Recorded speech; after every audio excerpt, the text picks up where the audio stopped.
Hello everyone, hi and welcome you all in physics Adhyayan. I hope कि आप सब लोग ठीक होंगे और जैम 2021 फिजिक्स की जो तैयारी है वो भी आपकी ठीक चल रही होगी। तो गाइस, जैसे जैसे हम लोग एग्जाम्स के पास आते जा रहे हैं या एग्जाम की डेट नज़दीक आती जा रही है, वैसे वैसे हमारे मन में जो क्वेश्चंस हैं वो बढ़ते जा रहे हैं। सिर्फ पढ़ाई से रिलेटेड ही क्वेश्चंस ही नहीं, बल्कि अदर क्वेश्चंस जो सबके मन में आते हैं वो भी क्वेश्चंस आपके मन में आना शुरू हो गए हैं। बिकॉज ये कुछ क्वेश्चंस हैं जो मैं आज आंसर करने वाला हूं, और ये सारे क्वेश्चंस आप लोगों ने ही पूछे हैं at different platforms. So I will start with this. सबसे पहला जो मेन क्वेश्चन आया है कि जो बचा हुआ टाइम है, जो टाइम गया वो तो गया, लेकिन जो बचा है यानी कि नवंबर, दिसंबर, जनवरी, फरवरी, उसको हम लोग कैसे प्रिपेयर करें। So what is the effective time management, और time management is nothing but what is your strategy, what you are following for these upcoming 3 to 4 months, और जितना भी टाइम बचा है उसमें ये हम लोग आंसर करेंगे प्रीवियस ईयर एनालिसिस के बेसिस पे। और एक और क्वेश्चन है कि जो बचे हुआ टाइम है उसमें हम लोग अपना सिलेबस कैसे कवर अप्स करें। So I will be giving you some tips and tricks for those as well. तो गाइस, सबसे पहले हम लोग शुरू करते हैं अपने सिलेबस से। सिलेबस आपको पता है कि मेजर 7 टॉपिक्स हैं जो जैम फिजिक्स में पूछे जाते हैं। These are mechanics, mathematical physics, modern quantum mechanics, EMT, thermodynamics, wave oscillation, optics, solid state physics and electronics. तो अब हम लोग इनका कुछ देखते हैं प्रीवियस ईयर एनालिसिस, यानी कि इनका वेटेज कि आउट ऑफ 60 कितने क्वेश्चन मार्क्स सब्जेक्ट से पूछे गए और कितना उनका मार्क्स वेटेज था। तो ये लास्ट 6 इयर्स के एनालिसिस हैं। तो आप लोग इसमें एक चीज देख सकते हो कि मैकेनिक्स में ऑन एन एवरेज पिछले 6 सालों में 8 से 10 क्वेश्चन पूछे गए। Electricity and, let me use the pointer one, this one. So mechanics में 8 से 10 क्वेश्चन, मैथमेटिकल फिजिक्स 6 से 8, मॉडर्न क्वांटम मैकेनिक्स 6 से 9, and so on and so fourth. You can read the slides की कितने क्वेश्चंस कहाँ से पूछे गए। ओके, अगर हम मार्क्स वेटेज की बात करें तो आप ये देख ले, मैकेनिक्स जो है वो 18 से 20 मार्क्स वेटेज रखता है, जो कि एक काफी high weightage, around 18 to 20% marks जो है वो मैकेनिक्स से पूछे जा रहे हैं, around 18 to 20% marks. Okay, second जो हाईएस्ट वेटेज वाला है वो इलेक्ट्रिसिटी एंड मैग्नेटिज्म है, 13 to 17 marks. Solid state physics and electronics, remember solid state और इलेक्ट्रॉनिक्स दोनों मिला के 14 to 16 मार्क्स के क्वेश्चंस पूछे जाते हैं। तो गाइज, अब आपको एक आइडिया हो गया कि कितने क्वेश्चंस किस ईयर, मतलब पिछले 6 सालों में कितने क्वेश्चंस पूछे जाते हैं ऑन एन एवरेज, कितने मार्क्स पूछे जाते हैं, कितने मार्क्स आउट ऑफ 100 वो सब्जेक्ट कवर अप करता है। तो अब आपको सबसे पहला दिमाग में आना चाहिए कि आपके कौन कौन से टॉपिक्स स्ट्रॉन्ग हैं, कौन कौन से टॉपिक वीक्स हैं। स्ट्रॉन्ग हैं तो क्या आपने उनकी तैयारी कंप्लीट कर ली है, तो उससे आप एक आइडिया लगा सकते हो कि आउट ऑफ 100 अगर आज आपको एग्जाम देना हो तो आउट ऑफ 100 कितने मार्क्स का आप अटेम्प्ट करोगे। मैं ये नहीं कह रहा कि वो गलत होंगे सही होंगे, कितने मार्क्स का आप अटेम्प्ट कर सकते हो। फर्स्ट क्वेश्चन आप अपने से ये पूछो, खुद से पूछो और एनालाइज योरसेल्फ कि तुम कहाँ पे स्टैंड करते हो। ओके, सो गाइस, चलते हैं अपने नेक्स्ट टॉपिक की ओर। वो ये है कि जो भी बचा हुआ टाइम है उसमें हम अपना बेस्ट कैसे दें, उसमें बेस्ट स्ट्रेटजी कैसे निकालें, या मैं आपको क्या सजेस्ट करने वाला हूँ वो क्या है। ओके, तो गाइस, मैं यहाँ पे कुछ सब्जेक्ट कॉम्बिनेशंस बनाता, जैसे कि ये फॉर एग्जांपल अपने हिसाब से, फॉर एग्जाम्पल मैं एक सब्जेक्ट कॉम्बिनेशन ये बनाता जहां पे मैं 3 सब्जेक्ट्स एक प्लकेट में रखता। Let me call this as 1 2 3। 3 subjects एक दूसरे प्लकेट में रखता, 4 5 एंड 6। और एक सब्जेक्ट जो बचा हुआ है वो अभी क्या है, मैकेनिक्स। जैसे मैकेनिक्स का वेटेज ज्यादा है और वो काफी टाइम लगता है उस सब्जेक्ट को करने के लिए, प्लस वो ऐसा टॉपिक है जो आपको जैम एग्जाम्स में उसी के क्वेश्चन सबसे ज्यादा दिक्कत देंगे, बिकॉज वो इतना स्ट्रेट फॉरवर्ड नहीं होगा, उसमें आपको सोचना पड़ता है, उसमें आपको दिमाग लगाना पड़ता है कि कैसे क्वेश्चंस स्टार्ट करें सॉल्व करना। फॉर एग्जांपल ईएमटी, ईएमटी में काफी इजी है। If you know the formula, if you know the expression कि कैसे ये चीजें गवर्न होती है, what is a rule, you can solve it, उसमें बस मैथमेटिक्स से ज्यादा कुछ सोचने वाला नहीं, बट मैकेनिक्स में मैथमेटिक्स भी और सोचना भी है। इसलिए मैं एक सब्जेक्ट को अलग रख दूंगा और उसको लंबे टाइम तक प्रिपेयर करूंगा। तो ये मेरा प्लान होता। जरूरी नहीं है कि ये प्लान आप पे भी फिक्स बैठे या जैसे मैं कह रहा हूं वैसे ही आप चीजें फॉलो अप करो। आप आपको जो सबसे ज्यादा टफ लगता है, इसीलिए मैंने इसमें एक अदर पॉइंट भी जोड़ा है, which is most difficult to you, ये पर्टिकुलर पॉइंट। तो जो भी सब्जेक्ट आपको सबसे ज्यादा टफ लगता है वो आप बाहर करो, उसको फिनिश करने की मत सोचो, उसको लंबे टाइम तक उसके साथ खेलो। जैसे 50-50 क्रिकेट मैच होता है ना, लंबे टाइम तक खेलना है, 20-20 की तरह नहीं खेलना। 50-50 मैच खोलो, यानी कि उसको जनवरी तक, मतलब मिड जनवरी तक या टिल जनवरी तक आप उसको खींचो। इट मींस कि आप उस पर डेली टाइम दो, थोड़ा थोड़ा टाइम दो, लेकिन उसको डेली टाइम दो। 2-4-5 क्वेश्चंस आप उससे डेली करते रहो। So that will be my plan for difficult subject या मैकेनिक्स मेरे लिए। अब जो बचे हुए ये सब्जेक्ट वन और सब्जेक्ट टू का कॉम्बिनेशन मुझे किस बेसिस पे बनाना है? तो गाइज इसमें आप ऐसा करो, जो भी तीन सब्जेक्ट्स आपको इसके बाद सबसे ज्यादा टफ लगते हैं उनको एक सब्जेक्ट में रखो। जो भी तीन सब्जेक्ट आपको इजी रखते हैं उनको आप दूसरे प्लकेट में रखो। अब इसमें क्या करना है, जब भी आप पढ़ना शुरू कर रहे हो या एग्जाम्पल्स कुछ आप अपनी प्लानिंग कर रहे हो कि कैसे शुरू करें, या फॉर एग्जाम्पल आप रिवीजन प्लान कर रहे हो कि मैं रिवीजन कैसे स्टार्ट करूं, किन सब्जेक्ट से स्टार्ट करूं। तो अगर आप लेट्स से कि आपने मैकेनिक्स नहीं, लेट्स से आपने ईएमटी नहीं पढ़ी और आपने वेव ऑसिलेशन ऑप्टिक्स नहीं पढ़ा है ना, आपने मैथमेटिकल फिजिक्स नहीं पढ़ा, आपने ये दो टॉपिक नहीं पढ़े और ये नहीं पढ़ा, और आपको इसमें टफ मैथमेटिकल फिजिक्स और ईएमटी लग रहा है, आपको लग रहा है यार वेव ऑसिलेशन ऑप्टिक्स इजी है मेरे लिए, मैं कर लूंगा। सो आप एक टफ सब्जेक्ट चूज करो, एक इजी सब्जेक्ट चूज करो, और उनके यानी कि एक टफ प्लस एक इजी, ये कॉम्बिनेशन लो और इसको आप स्टार्ट करो। ओके, इजी सब्जेक्ट पे आप थोड़ा फास्ट फॉरवर्ड रहो। फास्ट फॉरवर्ड का मतलब क्या है कि इस पे आप ज्यादा टाइम दो, जल्दी जल्दी टाइम दो, क्योंकि वो चीजें आपको इजी लगती हैं। मे बी वो आपने बीएससी में अच्छे से पढ़ा हो, या आप जो भी कर रहे हो आपने खुद सेल्फ स्टडी की हो, या आपने कोई कोचिंग ली हो, वहां से आपको अच्छे में समझ में आ गया हो। जो भी आप करो, इजी सब्जेक्ट के साथ आप फास्ट फॉरवर्ड रहो, उसको जल्दी खत्म करने की कोशिश करो। टफ सब्जेक्ट में इसके कंपैरिजन में थोड़ा आप टाइम दो, क्योंकि वो चीजें आपको सीखनी है, इसीलिए आपको टफ लग रहा है, तो इस पे आप टाइम दो।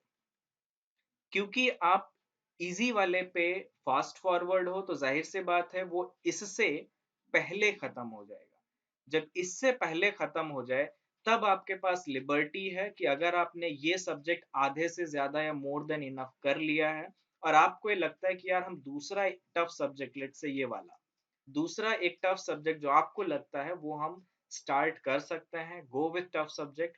Otherwise choose another easy subject for revision purpose या समथिंग, कुछ किसी के लिए भी। बट कॉम्बिनेशन हमेशा ध्यान रखना, टफ और इजी। और बेसिकली इसका एक लॉजिक है, मैं ऐसे ही नहीं कह रहा हूँ कि एक टफ एक इजी। माइंड में ये दिमाग बहुत खुराफाती होता है, जब 5-6 क्वेश्चंस एक साथ एक लाइन सीरियल से टफ क्वेश्चन, मतलब जो भी आपको सब्जेक्ट टफ लगता है उसके नहीं हुए ना, और टाइम आपके पास बचा है सिर्फ 2 महीने, तब जो दिमाग में क्वेश्चंस आना शुरू होते हैं ना कि यार टाइम बहुत कम है, क्वेश्चंस हो नहीं रहे हैं, सब्जेक्ट में कुछ समझ में नहीं आ रहा है, तो वो जो नेगेटिविटी, वो जो मेंटल प्रेशर आप लोग झेलते हो ना, उसकी वजह से भी बहुत ज्यादा टाइम जाता है। आपके माइंड में एक थॉट आया और उस थॉट ने आपके 3 घंटे बर्बाद कर दिए, और बल्कि वही 3 घंटे अगर आप अपने इजी सब्जेक्ट में या जिनमें आपकी कमांड है उन पे लगाते, तो दो चैप्टर्स का रिवीजन हो सकता है उसमें आराम से। एक एक पन्ना पलटोगे तब भी आराम से रिवीजन हो जाएगा। तो इन सभी नेगेटिविटीज से, इन सभी नेगेटिव थॉट से कि मुझसे नहीं हो पाएगा, हम क्या करेंगे, उनसे सबसे दूर रहने के लिए एक हार्ड सब्जेक्ट चूज करो, एक इजी सब्जेक्ट चूज करो। हार्ड सब्जेक्ट जरूरी नहीं कि हर टाइम आपसे क्वेश्चंस हो जाए, जो नहीं हो रहे हैं फॉर द टाइम भी आप उनको अलग रख दो, छोड़ दो थोड़े टाइम के लिए। इजी सब्जेक्ट उठाओ, थोड़ा उसमें करो, थोड़ा हो जाए, थोड़ा एक ब्रेक लो 10-15 मिनट का, आधे घंटे का, थोड़ा दोस्तों के साथ घूमो, जाके बात करो, खेलो जाके, ओके, उसके बाद फिर आओ। मैंने एक रिसेंटली अभी अपना एक्सपीरियंस शेयर किया था, और इस एक्सपीरियंस का मेन मोटिव क्या था कि यार मेरा माइंड इतना मेंटल फ्रस्ट्रेट हो चुका था ना कि मुझसे क्वेश्चन नहीं सॉल्व हो रहा था। बट जब मैंने उसको एक नए तरीके से एक फ्रेश स्टार्ट किया, 5 मिनट में क्वेश्चन हो गया। तो 2 घंटे से, सॉरी 2 दिन से जो क्वेश्चन नहीं हो रहा था, वो 5 मिनट का टाइम था। बस मुझे उस क्वेश्चन पे दोबारा एक नया लुक देना था, एक डिफरेंट वे से उसको स्टार्ट करना। तो होता है कई बार ऐसा। और हाँ, एक चीज और बहुत इंपॉर्टेंट, कि अभी जब आपके पास टाइम कम है, तो आप क्वेश्चंस पे ज्यादा टाइम वेस्ट ना करें। एक एक क्वेश्चन पे 5 5 6 6 घंटे की देने की कोई जरूरत नहीं है। आपने अटेम्प्ट किया, नहीं हो रहा है, for the time being skip करो, या जो ग्रुप है हम लोगों का आप उस पर फॉरवर्ड कर सकते हो। एंड आई रिक्वेस्ट कि अगर आपको अदर क्वेश्चंस आते हैं या आपने सॉल्व कर रखे हैं, तो या तो आप उनके सॉल्यूशंस दे दो। बहुत अच्छा वे यह रहता है कि आप उसमें कुछ टिप्स दे दो कि इस क्वेश्चन को आप ऐसे स्टार्ट करो, हो जाएगा, दैट्स इट। सो हम लोग ज्यादा डिविएट हो रहे हैं, सो लेट मी फोकस। सो अब हम लोग उस टॉपिक पे बात करते हैं कि रिमेनिंग जो सब्जेक्ट्स हैं उनको कवर अप कैसे करें, जो कि मैं ऑलरेडी काफी चीजें बोल चुका हूं पहले ही। बट कुछ यहाँ पे मेरे पास टाइम मैनेजमेंट या बेसिकली स्ट्रेटजी की कुछ टिप्स हैं, जो अगर आप फॉलो करोगे, सो आई होप कि वो हेल्पफुल रहेंगी। फर्स्ट एंड फॉरवर्ड है कि आप जितना ही अपना टाइम बचा सकते हो वो बचाओ, जो आप इधर उधर वेस्ट कर रहे हो, स्पेशली एक वर्चुअल दुनिया से, जैसे for example Facebook, social media और वगैरह वगैरह, ट्विटर हो गया, इंस्टाग्राम हो गया। एक बार आप वो पेज स्क्रॉल करना शुरू होते हो, आपके 1 घंटे गए। ओके, सो जो आप टाइम इधर उधर बर्बाद कर रहे हो अभी के लिए, for the time being focused on your study, because this is your do और डाई कंडीशन। करना है तो अच्छे से करो, अदरवाइज छोड़ दो। मैं हमेशा ये कहना है, अगर करना है तो अच्छे से करो, नहीं करना बिल्कुल छोड़ दो कि हमें करना ही नहीं है, बट करो तो अच्छे से करो। सेकंड ये है, इजी सब्जेक्ट्स ना आप पहले फोकस अप करो, जो मैं बता चुका हूँ। और वो हो सकता है कि आपके बीएससी के पढ़ाई की वजह से हो, या आपका सेल्फ इंटरेस्ट, लेट से आपका क्वांटम इजी लगती है। तो इजी लगने का बस एक ही तरीका है कि आपने उस सब्जेक्ट्स पे पढ़ाई की है, आपको सब्जेक्ट्स अच्छा लगता है, आपको उसको बेसिक टर्मिनोलॉजी आती है। So based upon your interest, चाहे वो बीएससी के वजह से हो, चाहे वो कोचिंग की वजह से हो, चाहे वो आपका सेल्फ इंटरेस्ट हो, इजी सब्जेक्ट्स पहले फिनिश अप करो जितनी जल्दी हो सके। थर्ड ये है, ओके मैं इस टॉपिक पे बात कर चुका हूं कि choose easy and tough subject in parallel in order to avoid unnecessarily stress. और बिल्कुल भी चिंता ना करो यार, जैम का एग्जाम सबसे इजी एग्जाम है। मैं स्टाम्प पेपर पे लिख के दे सकता हूँ कि जिस दिन आपने जैम एग्जाम क्रैक कर लिया, उसके अगले दिन आप बोलोगे ये सबसे इजी एग्जाम है, इससे इजी एग्जाम और कोई नहीं हो सकता। और ये हुआ है पिछले साल। एग्जाम्पल्स है मेरे पास, अगर आप ग्रुप पे पूछोगे then I will tell you कि कौन वो बच्चा है जो एग्जाम क्रैक करने के बाद कहता है भैया ये तो बहुत इजी था, खाली में इतना दिमाग में टेंशन लेते घूमते थे। ग्रेट। फोर्थ जो टॉपिक है वो थोड़ा सा उन स्टूडेंट्स के लिए ज्यादा इंपॉर्टेंट है जो अभी जिनके सेमेस्टर एग्जाम्स भी हैं। दिसंबर में सेमेस्टर एग्जाम्स होते हैं। तो जो सिलेबस जैम में, या जो सिलेबस आपके सेमेस्टर एग्जाम्स में कॉमन है, उसको आप सेमेस्टर के साथ ही प्रिपेयर करो। उसको अलग से उसके रिवीजन पे या उसके पढ़ाई पे, उसके क्वेश्चन सॉल्यूशंस पे अलग से टाइम देने की कोई जरूरत नहीं है। जो चीजें आप सेमेस्टर के लिए पढ़ रहे हो उसी में आप 5 क्वेश्चन सॉल्व कर लो, 10 क्वेश्चन सॉल्व कर लो, that will be enough preparation for particular topic in that subject. Okay, तो आप क्वेश्चंस और प्रैक्टिस करते रहो। बस कहने का सेंस ये है कि 2 बार टाइम मत दो कि आप वही चीजें दोबारा सेमेस्टर के लिए भी अलग से पढ़ रहे हो, वही चीजें आप जैम के लिए अलग से रिवाइज कर रहे हो। मेक अ कॉमन स्ट्रेटेजी, कुछ ऐसा निकालो कि दोनों चीजें एक साथ हो जाए। और फिर एक इम्पॉर्टेंट पॉइंट उन स्टूडेंट्स के लिए है जो जिनको ऐसा लगता है कि यार मेरे सारे सब्जेक्ट्स हम नहीं कवर कर पाएंगे, हम कुछ भी कर लें सारे सब्जेक्ट्स कवर नहीं कर पाएंगे। अब मेरे पास उनके लिए कुछ टिप्स हैं। फर्स्ट ये है कि आपने जो 6 सब्जेक्ट की लिस्ट बनाई है ना, और एक टफ है, टफ वाले को तो छोड़ना है ही नहीं। उसको तो लॉन्ग रन में चलाते रहो, डेली करो, धीरे धीरे करो, बट छोड़ना नहीं है उसे। बाकी जो 6 बचे हैं ना, उनमें आप कोई 5 सब्जेक्ट्स अच्छे से, कोई 5 2 टफ 3 इजी, 3 टफ 2 इजी, कोई भी कॉम्बिनेशन आप बना लो, कोई 5 सब्जेक्ट अच्छे से प्रिपेयर कर लो, कोई 5 सब्जेक्ट। एंड ये मैं ऐसा क्यों कह रहा हूँ, ये आपको एग्जाम देने के बाद पता चल जाएगा, या अभी मैं थोड़े टाइम के बाद डिस्कस करेंगे। जब आप रिवीजन करने का टाइम आएगा, उस टाइम पे तो हम एक अलग वीडियो के साथ आएंगे, एक नए पैटर्न के साथ, कि रिवीजन आप कैसे करो या कौन कौन सी चीजें इंपॉर्टेंट हैं जो आपको रिवीजन करने के टाइम पे ध्यान देना चाहिए। क्या ये रिवीजन के टाइम पे क्वेश्चंस करें, थ्योरी पढ़ें, कैसे करें, तो वो हम लोग एक कभी दूसरे टाइम पे बात कर लेंगे, क्योंकि अभी रिवीजन का टाइम नहीं है। Okay. Previous year questions paper आप जरूर करें। बहुत लोग पूछ रहे हो कि क्या अभी से शुरू कर दें, तो यस, धीरे धीरे शुरू करो, अभी से शुरू कर दो। प्रीवियस ईयर क्वेश्चन सॉल्व करने में कोई भी बुराई नहीं है, आप उसको सॉल्व करो। अब लेट्स सपोज कि आपने ये 5 सब्जेक्ट्स पूरे कर लिए और आप इसको लॉन्ग टर्म में चला रहे हो, एक सब्जेक्ट जो आपको सबसे ज्यादा टफ लगता है, जहाँ जो कि यहाँ पे मैंने मैकेनिक्स लिख रखी है। जो टॉपिक आपका छूट गया है, जो एक टॉपिक आप छोड़ रहे हो, पूरा कंप्लीटली छोड़ रहे हो, अगर आपके पास टाइम लास्ट में बचता है, 2 दिन का, 3 दिन का, 10 घंटे का, 5 घंटे का, 2 घंटे का, 1 घंटे का, आधे घंटे, जो भी टाइम आपके पास बचे, फ्री टाइम, उसमें या तो आप उसके इंपॉर्टेंट टॉपिक्स देख लो कि प्रीवियस ईयर्स में कौन कौन से टॉपिक्स आए, वो कुछ सेलेक्टेड टॉपिक्स आप स्पेशली पढ़ लो। अदरवाइज छोड़ना है तो फिर छोड़ दो, कोई दिक्कत नहीं है। और गाइस एक चीज और, इस बार मैंने शुरू नहीं किया है, but I am planning in this way कि कुछ रिवीजन के वीडियोस में डालूंगा, जो आप लोग मुझे बताओगे कि कौन कौन से टॉपिक्स पे आपको क्वेश्चन वीडियोस चाहिए, तो डेडिकेटेड स्पेशली सिर्फ एक टॉपिक का शॉर्ट वीडियो, जहां पे मैं उसके कुछ important topics, important points with एक दो क्वेश्चंस के सॉल्यूशन, इस तरीके से वो जाएंगे। So let me know in the comment box, do you want that और नॉट। अगर हाँ, काफी लोगों का आएगा, वैसे काफी रिस्पॉन्स आ चुका है उसके लिए, we are going to start that, and I hope that will help you.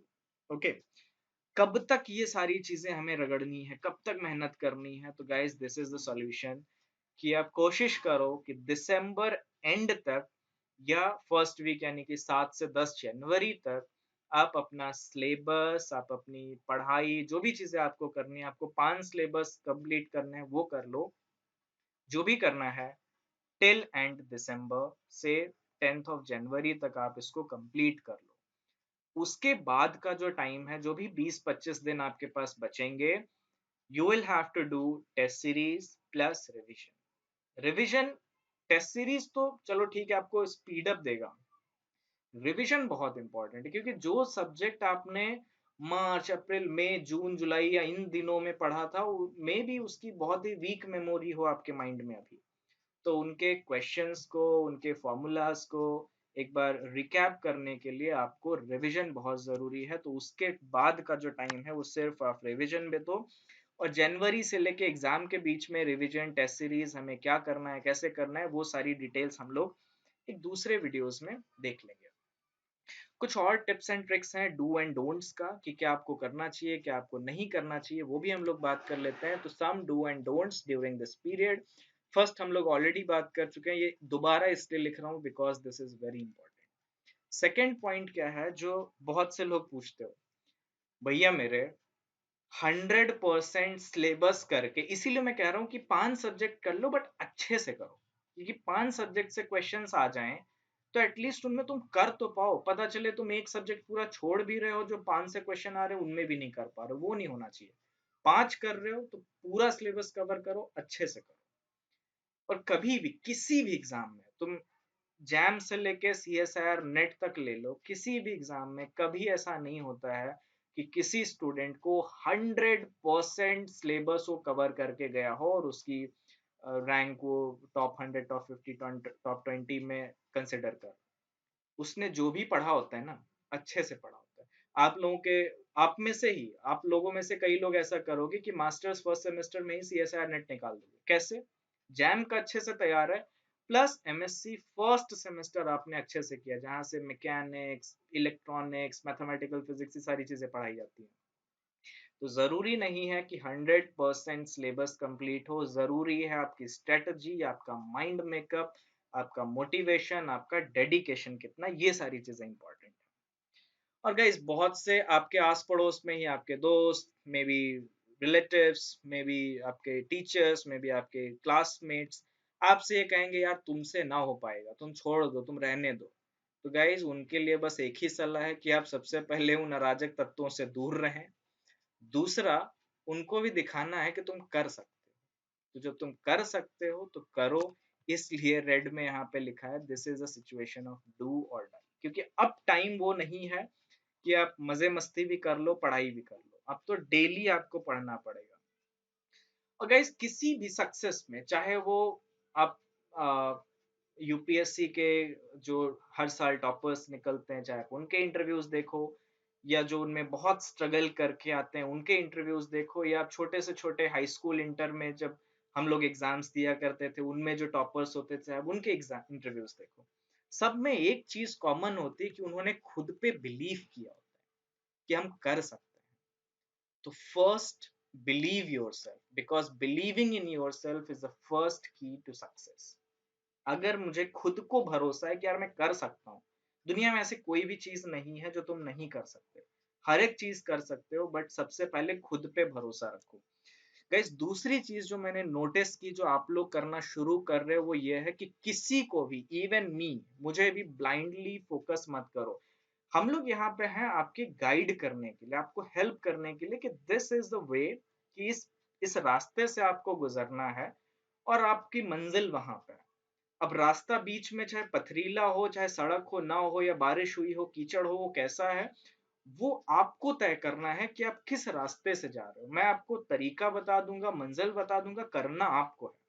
जैसे मैंने इस पूरे वीडियो में बहुत सारी चीजें बोली, मे बी किसी को वो सारी चीजें एट इज इट फॉलो करने में अच्छा लगे, मे बी किसी को उसमें थोड़ा मॉडिफिकेशंस करने में लगे। तो गाइस जो भी मैंने बोला उसको आप अपने दिमाग में रखो, आप अपने सोचो उस बारे में कि हाँ क्या वो स्ट्रेटेजी आपके लिए हेल्पफुल है। अगर है, गो विथ इट। अगर नहीं है, make your own strategy. And this is the third way, कि making your own strategy, your own plans, and stick to it, and don't listen anyone to change them. मैंने बहुत से लोग देखे जो कहते हैं भैया आप अपना टाइम टेबल सेंड कर दो। भाई मेरी स्ट्रेटजी, मेरे डेली का लाइफस्टाइल, मेरी प्रीवियस पढ़ाई, मेरी आज की पढ़ाई, मेरी कल की पढ़ाई, सारी चीजें डिफरेंट हैं। तो जो प्लान्स, जो स्ट्रेटजीज मेरी हैं वो तुम्हें फॉलो नहीं होंगी, कभी नहीं होंगी। तो इसीलिए कहते हैं कि आप अपनी स्ट्रेटजी बनाओ, अपना प्लान बनाओ, और उस पर बिल्कुल स्टिक हो जाओ। गाइस इसलिए भी इंपॉर्टेंट है क्योंकि आपसे बेहतर आपको कोई नहीं जानता, ना मैं, ना कोई दूसरा। खुद को बेहतर खुद से कोई नहीं जानता। और जो फोर्थ इंपॉर्टेंट पॉइंट है, जो मेरे पापा या मेरे पिताजी हमसे कहा करते हैं, अभी भी कहते हैं, जब हम लोग 9 10 से आते, 9 10 11 12, फिर बीएससी हो गया, एमएससी हो गया, अभी पीएचडी चल रही है, तब से वो आज तक बस एक ही चीज कहते आ रहे हैं कि बेटा कर्म ही पूजा है। काम किया है तो उसका फल आज नहीं तो कल, कल नहीं तो परसों जरूर मिलेगा। ओके। सो मेहनत करते रहो आप सब लोग। जो भी टाइम बचा है उसमें इस पूरे वीडियो को ध्यान में रखो, उस चीजों को सोचो कैसे प्लान करना है, क्या करना है, go with it. Good. So thank you very much, और मिलते हैं नेक्स्ट वीडियो में।